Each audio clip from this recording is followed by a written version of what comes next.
I spend a lot of time in Montreal. It really is, together with Copenhagen and Barcelona, one of my favorite places on the planet, a home away from home. But I still have a problem putting my finger on what makes this city so great.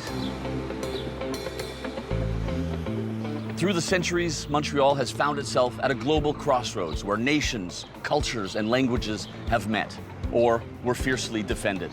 Now, it's as though Montreal is a city that spends a lot of time wondering about itself. I wouldn't call it an identity crisis, more of an identity melange. This city faces real urban challenges. The people here will tell you that they have the worst potholes on the planet. It might be true, but they say it with a sense of ironic pride. Is that the metaphor that defines this place? Citizens constantly having to navigate safe passage through a ruthless asphalt jungle? Maybe it is. Let's find out.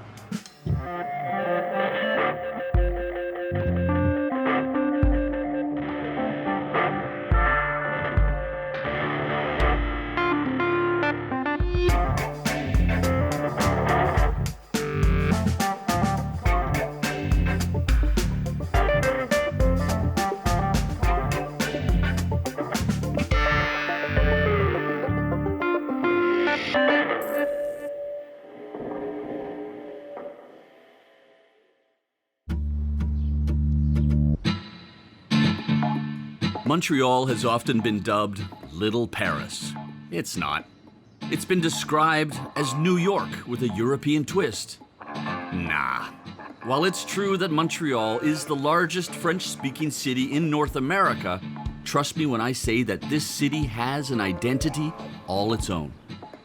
While cheap rents have long made Montreal a great place for artists to live and thrive, giving the city its cultural clout, it has also suffered from years of corruption and neglect.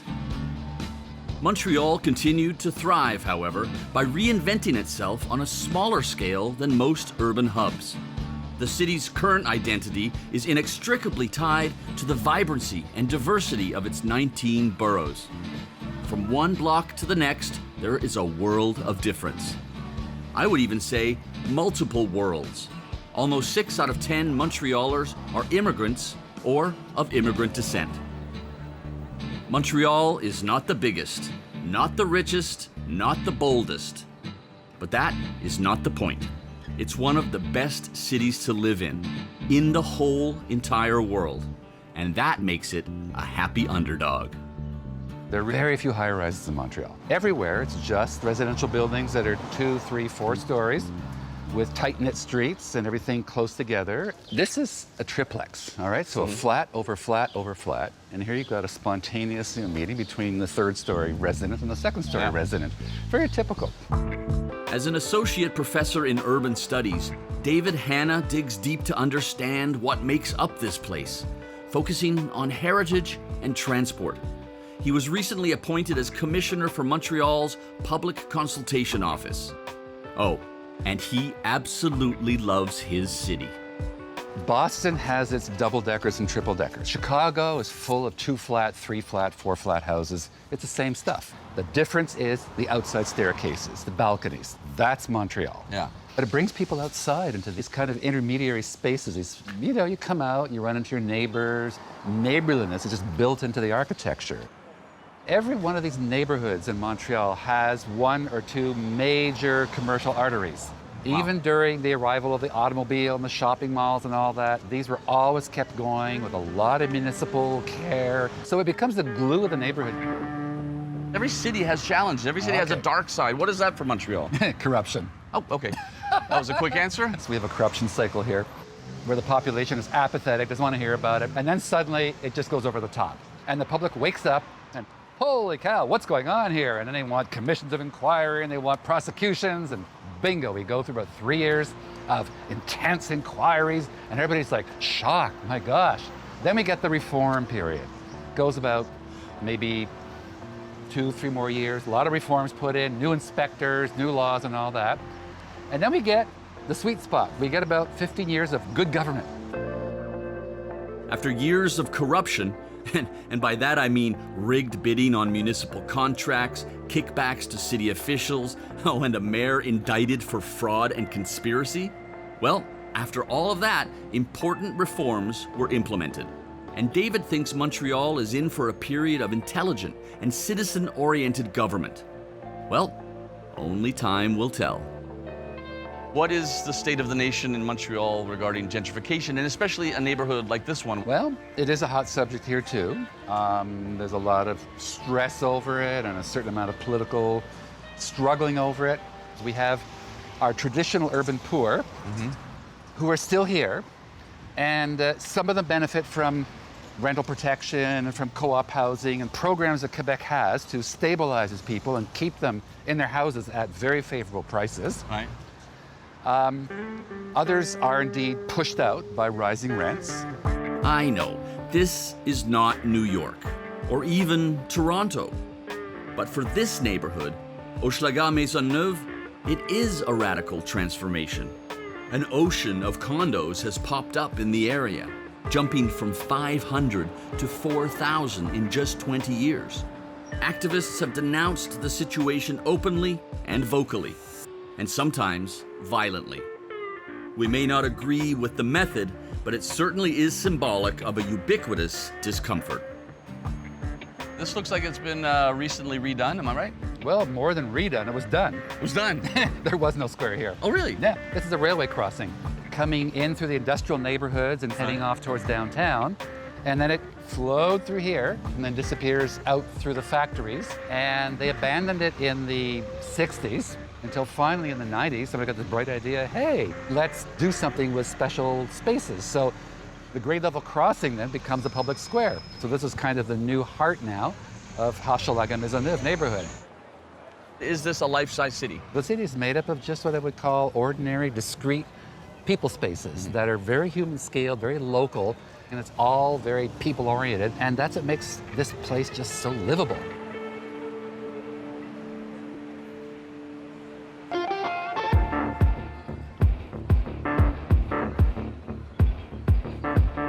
When this guy, Luc Ferrandez, and full disclosure here, he's become a very good friend of mine, was first elected as borough mayor of the hip Plateau, Montreal, he triggered a wave of very cool moves, all aimed at giving citizens their neighborhood back.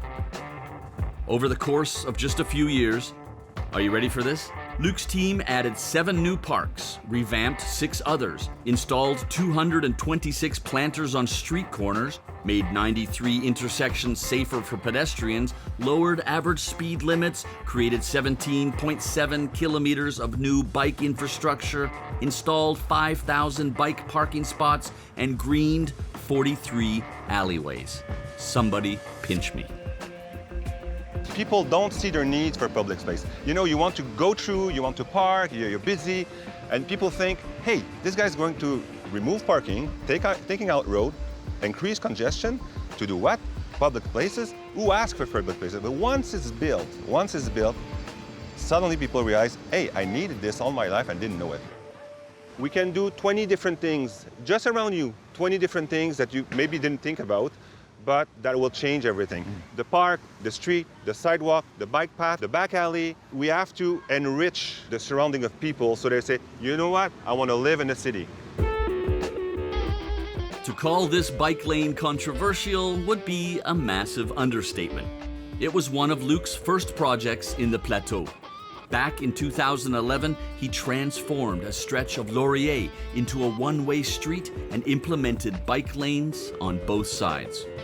The rest is history. I mean, this is a complete transformation. Well, I think this is one of the ways that people appreciate the most is it's a subway station. The sidewalk was 1.5 meters along the station, that's it. And we said, okay, we're gonna do 11-meter wide sidewalks. And even the engineer said, why? Why do you need 11-meter sidewalk? I know in Europe it's totally different and people are doing this on a regular basis, but in North America, it breaks some rules. But now people are not shy anymore to go for that. Gymnasium is here, school, subway station, church. This is the core of a village that didn't exist only because there was too many cars, too much noise. And all of a sudden, you widen a little bit the sidewalk, you plant trees, and it appears. You could not hear the kid in the schoolyard. And now you pass by and you hear them, and because you hear them, you turn your head and you look at them, and it creates a contact, and it creates life. This is beauty. The beauty of things is not the tree, it's how much people the tree will bring in. And when it works, it's magic.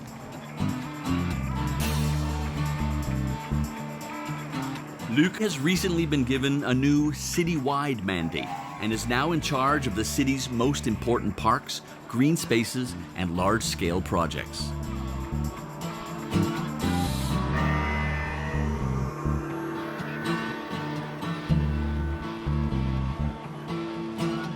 Montreal has a lot of, fair-sized parks. And how does that impact city life here? We have a lot of local parks in Montreal, and we have to have a lot of people coming to these local parks to make it a place where to meet and to create society. And now, this is my responsibility now, is create these huge parks that are no more about people gathering together, it's about people discovering the world. People have to dream about the public space, but are they going far enough? Who dreamt about Champs-Élysées? Who dreamt about Piccadilly Circus? You know, how do you dream about these things? How do you make sure that when you invest $150 million in these places, you're really answering to the needs of the people?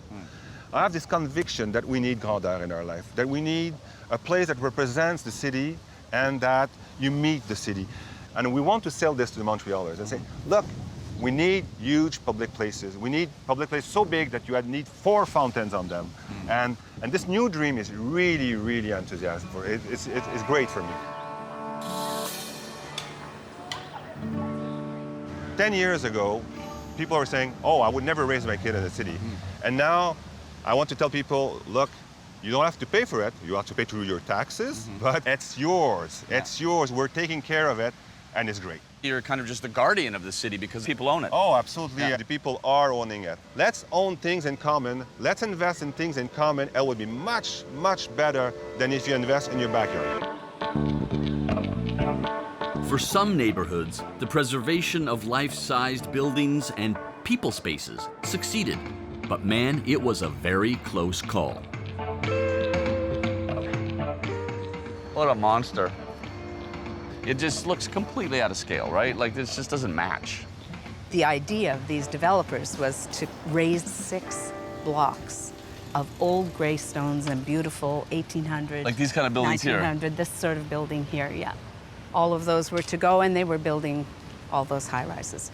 225 buildings were lost. What we did save were 640 units. Oh, yeah. It could have been way worse if Alana and her friends hadn't put up an epic fight to save the Milton Park neighborhood. Through the 70s and 80s, there were demonstrations, sit-ins, and protests. And the activists? They finally won in 1987. No more high-rises would be allowed to scar the skyline here from that moment onward. But it wasn't just an architectural thing. The fight was first and foremost about maintaining the socio-economic mix that made the neighborhood so singular. To keep affordable rents in place, they ended up creating North America's largest co-op network. Picture this.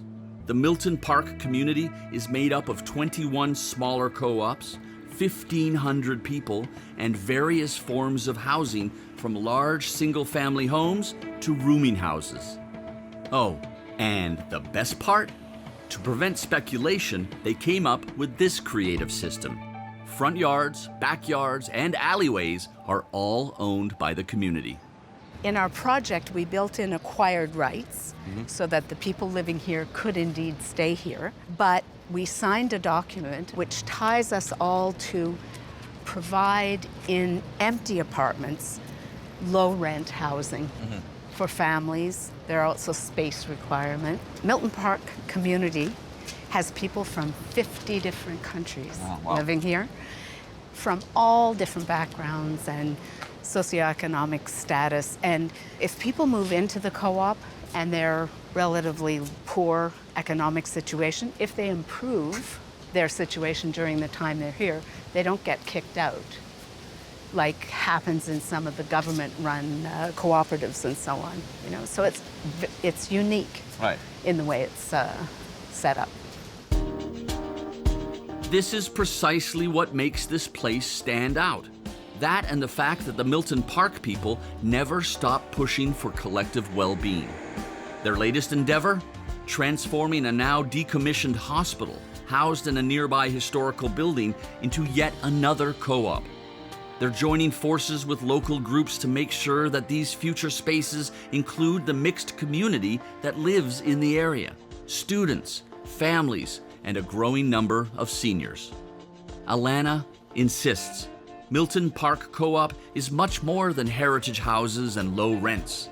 It's about building a community with a vision. We brought our daughter up here, and it was amazing because everybody knows everyone. We've never worried about her being out on the street because, like Jane Jacobs said, eyes on the street are so important, and when you live in a co-op, especially a huge co-op complex like this, there are many, many eyes on the street. Hi guys, this is Michael. Hi. Yeah, hi Elliot. Ready to go to the party again? Alana's daughter and grandkids are here for what I imagined as a small neighborhood get-together. I was thinking a backyard, a few tables, a barbecue. Boy, was I way off. Look at that. Look how long that table is. We're in a back alley in Montreal with the people of the co-op. That's amazing. Salut Charlotte, ça va? Bonsoir. Hi Charles. Fine, thanks. The community Alana was talking about, well, this is it.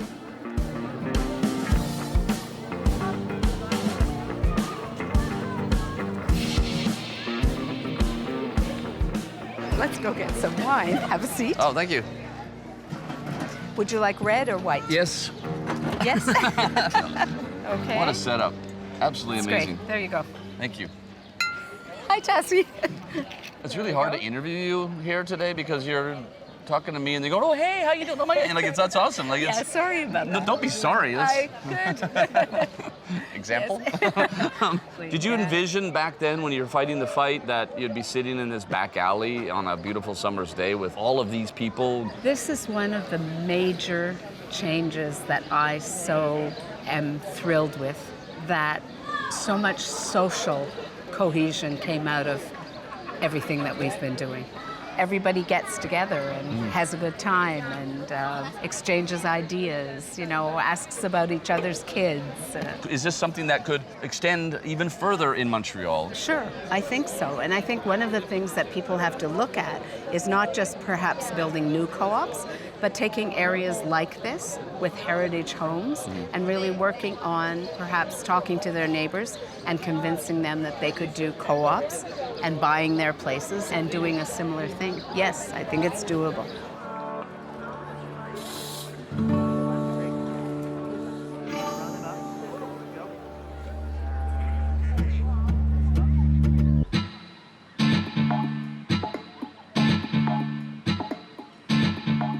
This is Champ des Possibles, the field of possibilities, a disused post-industrial urban space in the heart of the Mile End here in Montreal.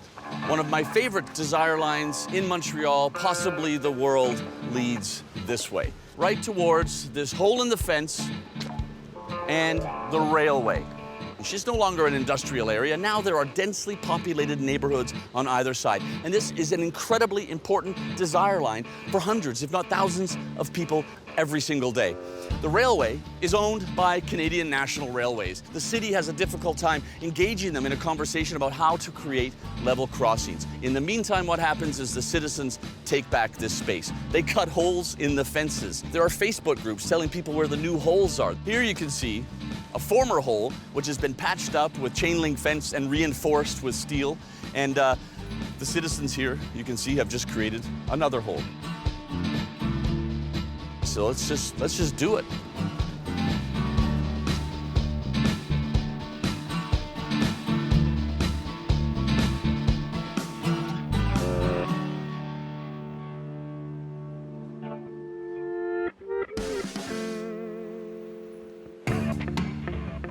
Now, I've been around, and I've seen cities all over the globe. And to me, Montreal seems to be the land of opportunity when it comes to underused spaces just waiting to become something useful and meaningful to the people of the city. We're next to the Jacques-Cartier Bridge, we're by the St. Lawrence River, we're between the port and the highway. It's kind of a bit ridiculous a spot, but it works. Just last year we had 120,000 people come during 4 months, and people need spaces like this. Wow. And we see so many people moving to the suburbs these days and trying to kind of find a safe haven or some peace, but we've kind of wedged it in and tried to make something happen where people maybe wouldn't have thought it was possible. This odd and interesting place is called Le Village au Pied du Courant, which roughly translates as the village by the river.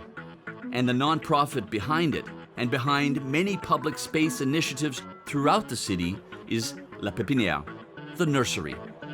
It's an urban lab focused on innovation, creativity, and community engagement to redraw and rethink unused urban spaces.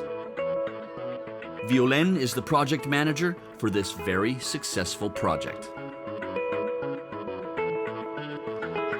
We're on a snow dump here.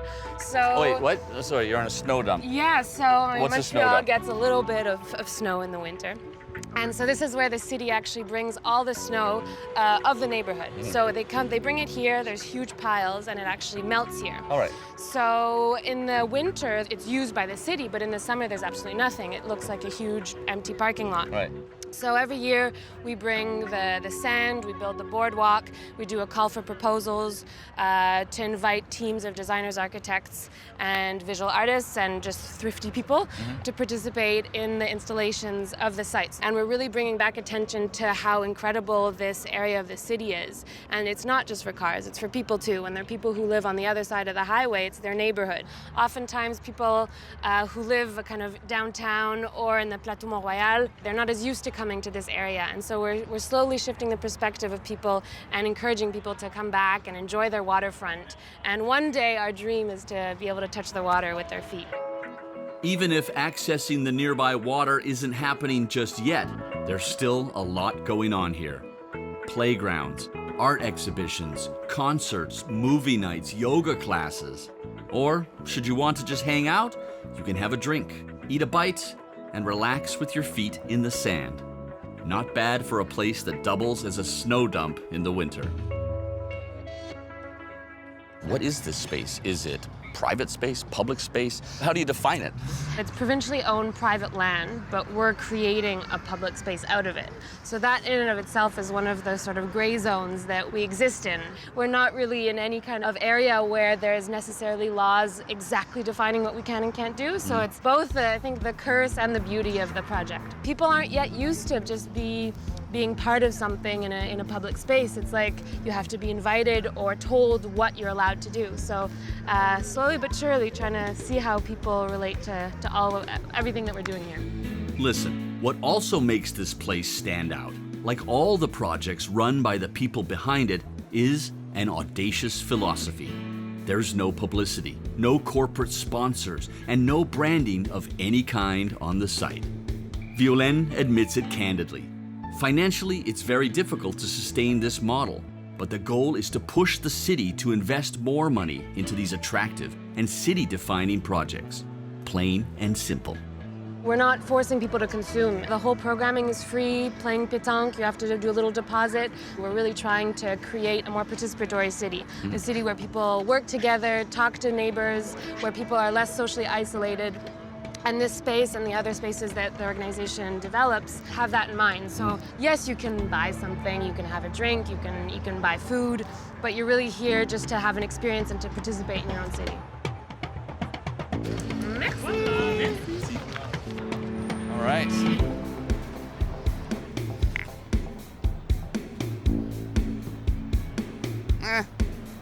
Oh, a roller. Do you think this is something that can be scaled maybe up, but also outwards? It's really important not to just replicate things because people enjoy it. We want more of them. I think that the rooting in the neighborhood and the inspiration of the actual environment that you're having the project in is really important to sort of consider and to maintain. I think that Sort of the mass production is maybe something that we have a tendency to revert towards or want to go towards, but I think the concept, the call for proposals, the fact that it's an underutilized space, that can definitely exist elsewhere in the city, but it's really important to just not just sort of replicate for the sake of it. Oh no, I'm using my microphone cable here. Twine? Twine, right. All right.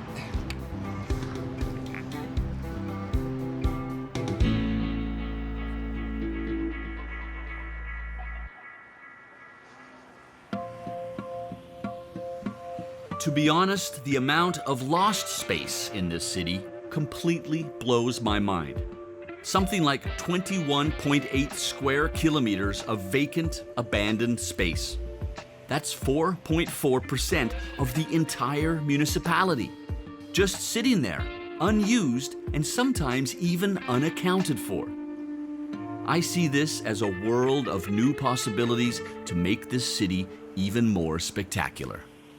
To me, doing some projects in vacant land is really important because it helps communities have a vision for their neighborhoods and to try to answer some needs that the neighborhood has. Let's say this one neighborhood, there's, no grocery and no community garden, and there's this vacant land. People could decide to do a garden there. And suddenly, the vacant land becomes something to answer needs of the community. Right. So that's why, to me, it's really important, and it's also something I really like about it, because it's really, we see some people come out and we see some people give ideas, and that's really democracy in action. Mikael Saint-Pierre is a young and inspiring urban planner. With his friends, lawyers, urbanists, and designers, he founded Land, a nonprofit helping citizens reclaim vacant land. They see themselves as facilitators. They dig up the info about the current owner of the vacant land, whether it's the city or a private owner, secure access to it, and even help with design and community engagement to let citizens develop their own projects. The people of the neighborhood then take the helm, giving new life to the dead space around their homes. We have this tool that we made. It's a website I can actually show you. It's a map where you can see all those spots in the city of Montreal. As of right now, we have over 100 vacant land that are on the map, and those are all vacant land that people sent us. Let's say we go on where we are right now, and you have all the information about it. Oh, so wow. that's the basic information. And we also have like this Facebook plugin where people can start talking and saying, oh, well, I'm neighbor, I live close by, we want to do something. This is exactly what's happening here. This 181 square meter lot was privately owned, but left to rot for many years. Trash was scattered everywhere. Rats had basically taken over. So people began using it as a dump, which, no surprise, didn't please the neighbors. With the help of Land, they turned things around. The municipality purchased the land and contributed to a small participatory budget. Citizens banded together and agreed on a wish list for the place. And in no time, they created this.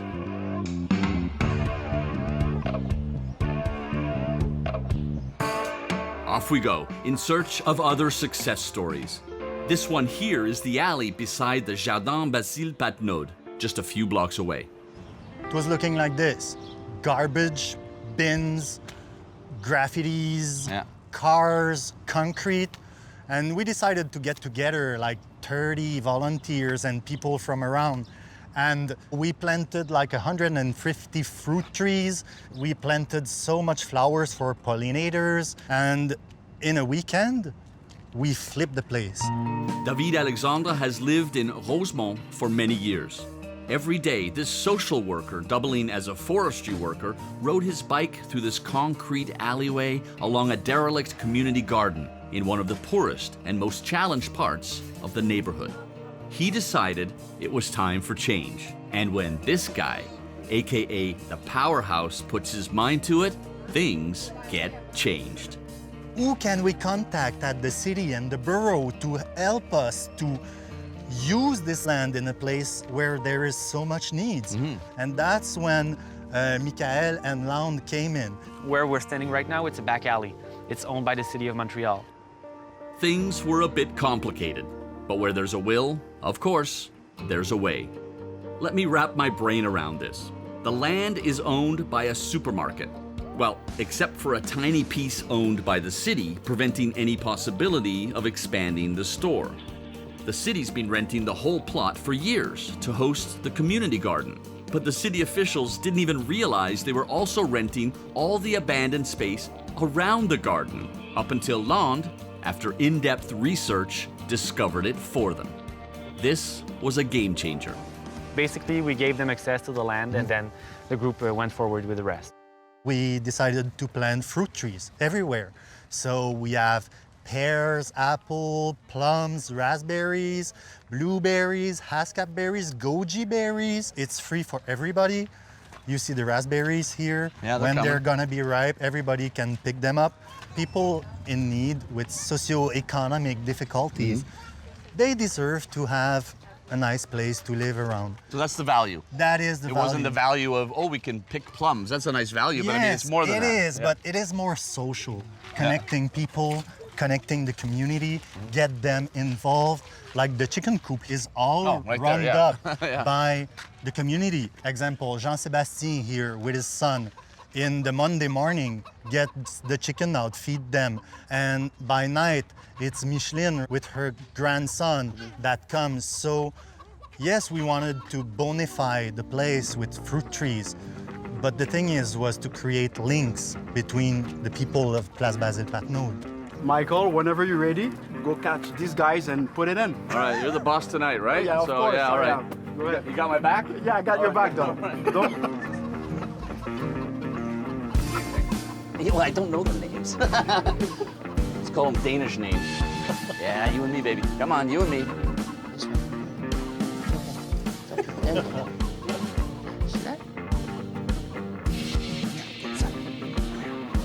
What about you? Yeah, you know where to go. You know. That's right, girl. You know.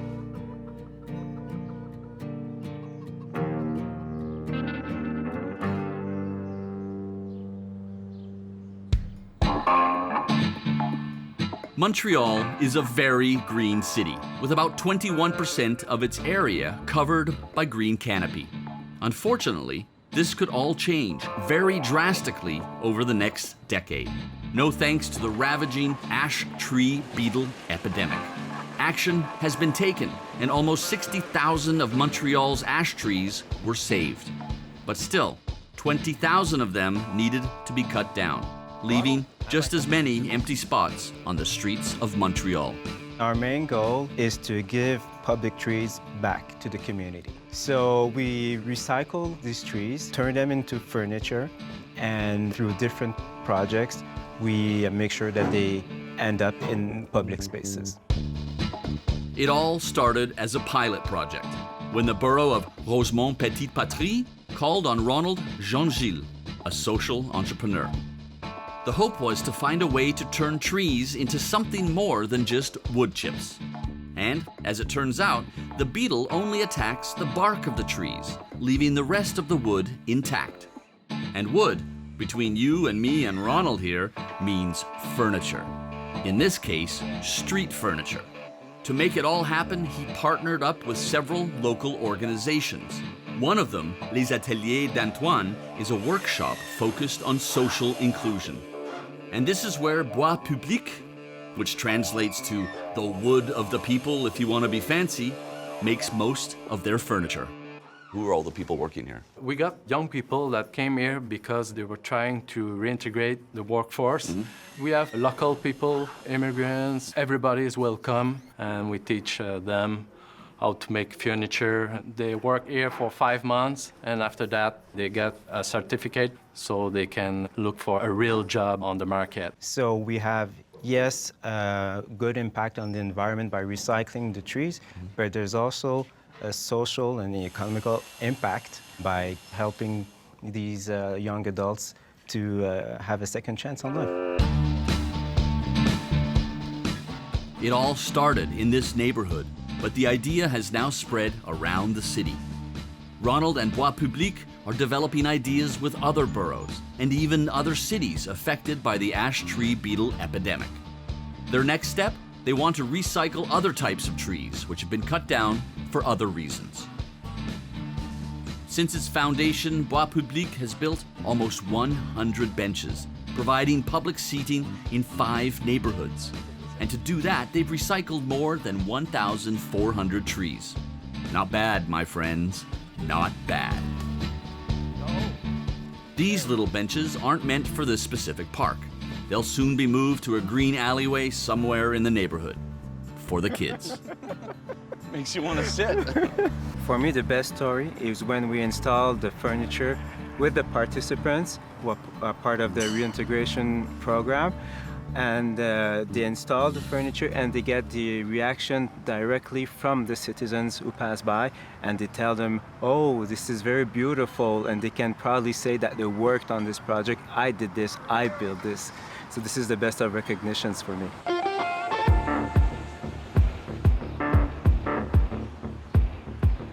If we're going to talk about urban cycling, Montreal has been, in the North American context, way ahead of the curve. The first protected bike lane was put in the mid-1980s on this street, Rachel.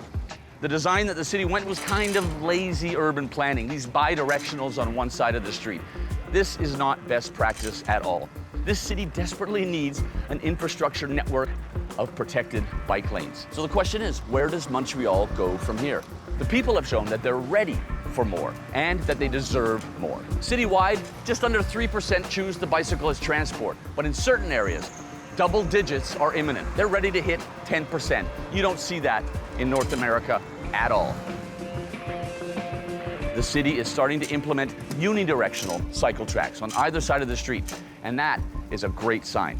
This city has everything it needs to become a world-class bicycle city.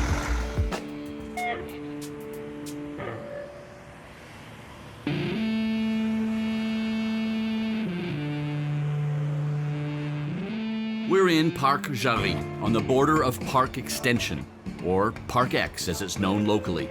A very diverse and low-income neighborhood, but one that's also stuck between a highway, a big boulevard, and a railway. The cycling network here is almost non-existent, and bike culture isn't really a thing for many newcomers, especially women. Welcome. Hey, thank you. Cool. This is a map of the bike paths in Montreal, and we're here in this area. So you see this blank spot? Yeah. You get like this small island of cycle path. So that's Parc Extension. So it's actually not connected to the rest. So we're here to empower people and encourage them to go across the borders of their district.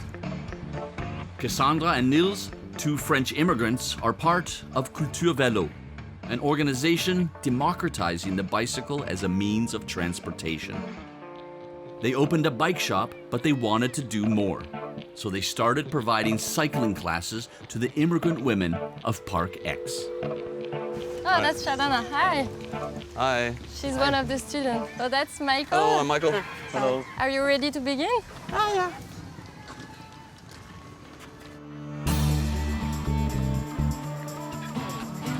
Yeah, perfect. Like the last time, you're going to try to, you remember, you push and you try to widen your feet. Try to push a little bit more to have some more speed. Yeah, that's good. And look in front of you. Good, you're doing well. So don't be afraid to go a little bit faster. How do you see the importance of these women learning how to ride a bike? I think it's also important as a way of empowerment for women. It creates a sense of sisterhood, so it creates relations between women that wouldn't have met otherwise. They identify with each other. I have one student of last year, she was cycling in the park, and there are many women that saw her, that live in the same neighborhood, and they recognize her, and they called her in the evening and say, oh, you're riding a bike, you know how to do that, it's amazing, I want to learn. It's a good way to go from sport to transport.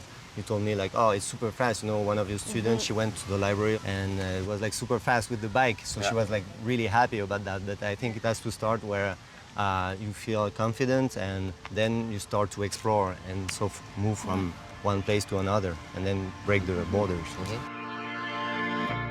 Adama is from Senegal. She arrived in Montreal a few years ago with her husband and their 3 kids and landed here in Park Extension. Could you ride a bike before? No, I never. Never? No. What is the goal for you to learn how to ride a bike?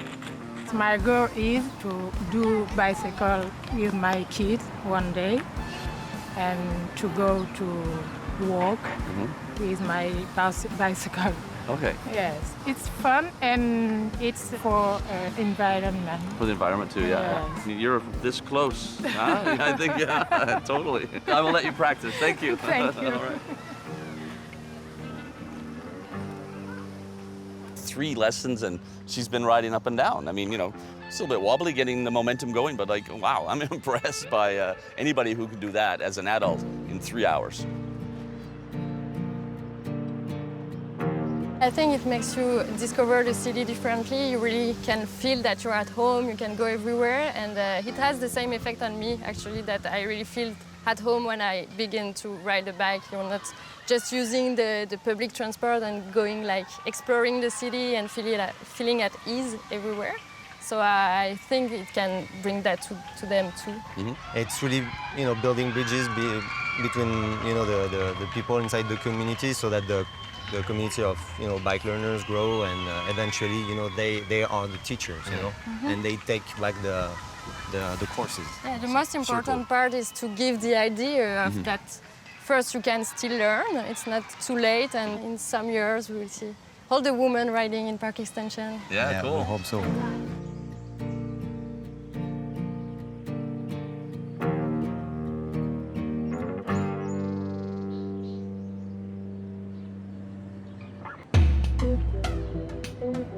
My next step is Montreal North, a neighborhood troubled by a persistent high crime rate and poverty. Many of its residents feel, more often than not, forgotten by the municipal authorities and left alone to deal with social exclusion. The infamous E06 was known for years as a kind of supermarket for all things drug and prostitution. It was a virtual no-go zone, smack dab in the middle of a residential neighborhood. Children would walk past this sad and derelict place every day on their way to the local high school. After a police crackdown, citizens decided they'd had enough, and they completely turned things around. Local organizations bought the buildings and created social housing. The citizens also launched a series of creative projects. They opened a daycare, a community garden, and a food co-op.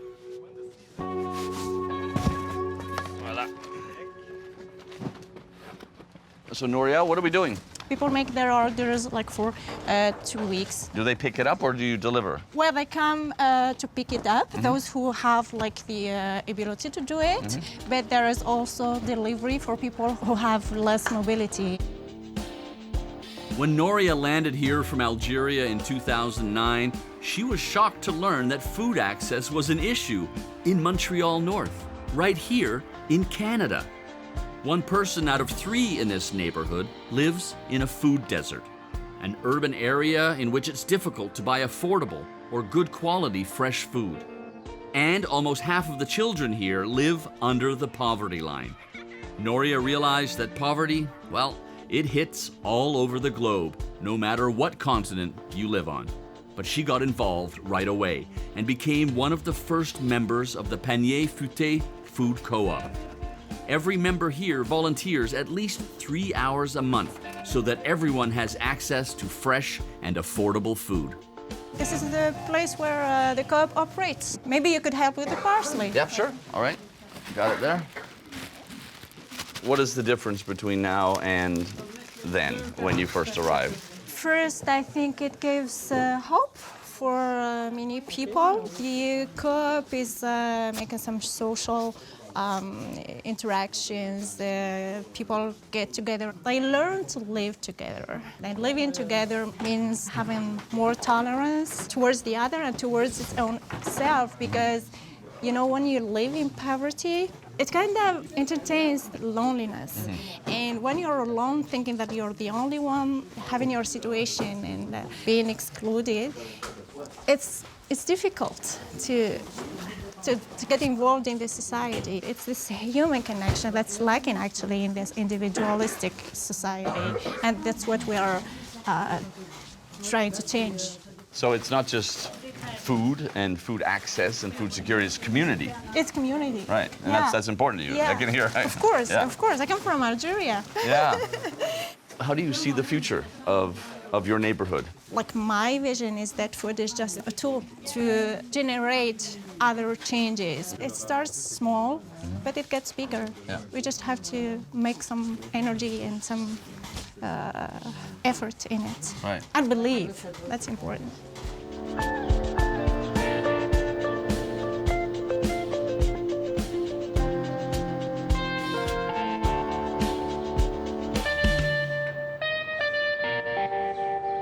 You're in my backyard, actually. I'm in your backyard, yeah, awesome. Yeah, you're in my backyard because it's apartments with usually small yards. I'm on the second floor, so I don't have access to the yard. So alleys, it's my backyard. Janie and Catherine here were neighbors for years, but they only became friends while transforming their back alley into a green space. It's called Le Petit Village Sicao, the Little Sicao Village, named after a nearby street. You have to understand that alleys are a true part of this city's DNA. Get this, there are more than 500 kilometers of alleyways on the island of Montreal. That's a lot. Their modern renaissance happened in the 80s and through the 90s, with a few municipal programs giving citizens the means to green them together, transforming car shortcuts into vibrant and unique spaces. There are now around 400 and counting of these green alleys throughout 12 of Montreal's 19 boroughs. When I started to come in the alley, I was the only one. But as soon as you start living the space, then people start coming out. See? Yeah. See? There's one. If there's people, there'll be more. If there's nobody, then nobody wants to come. Au début, c'était apaisement de la circulation et verdissement de la ville pour diminuer les îlots de chaleur. Donc, on a enlevé de l'asphalte, on a mis de la terre, des arbres, des fleurs, puis on a bloqué des accès aux ruelles. Comme ça, la circulation est apaisée. Puis, petit à petit, on a des arbres fruitiers pour les enfants, des légumes. Oh, right here. You can feel it right here, right? Seriously, man, the temperature just dropped like 15 degrees here, just in this tree. On a un gros spectacle aujourd'hui parce qu'on veut rencontrer les nouvelles familles qui sont installées. Et puis, on s'est dit, ben, une fête pour les enfants, pour la fin de l'année scolaire, ça serait bien. Donc, il y a une troupe de cirque qui s'en vient. Janie and Catherine insist this is just a bunch of neighbors doing a bunch of stuff. No rules, no obligations, no strict organization. And for the good people of this little village, it needs to stay that way. Quand on a une envie, un élan du cœur, on peut partir de l'initiative, puis les gens embarquent ou pas. Des fois, il y a 4 personnes, des fois, c'est 150.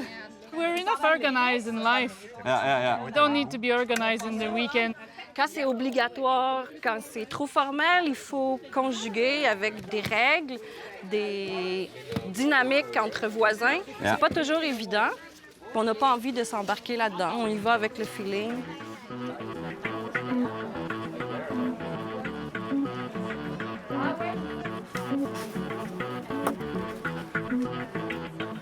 Prenez place, s'il vous plaît, souriez, le spectacle va commencer!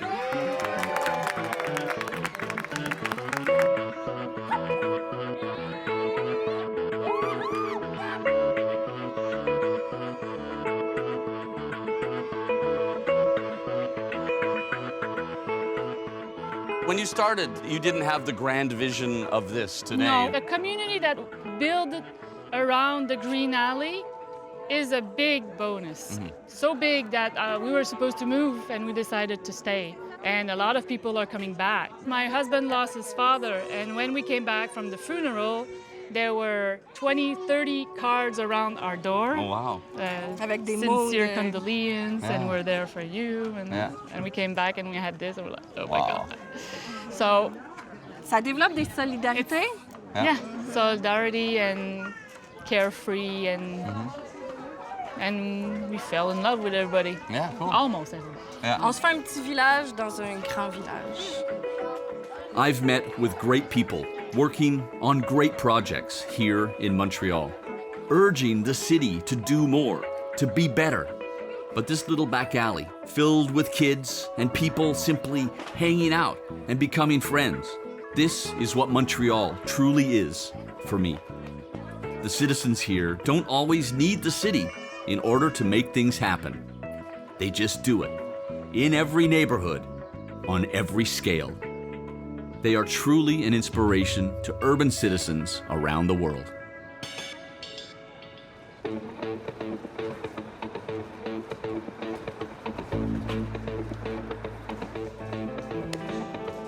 Hi. How are you? Good.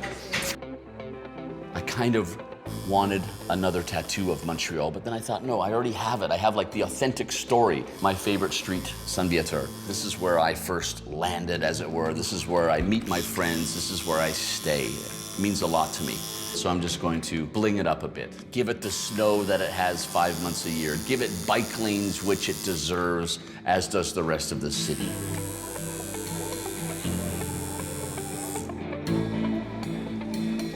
You done? Oh, that is so cool.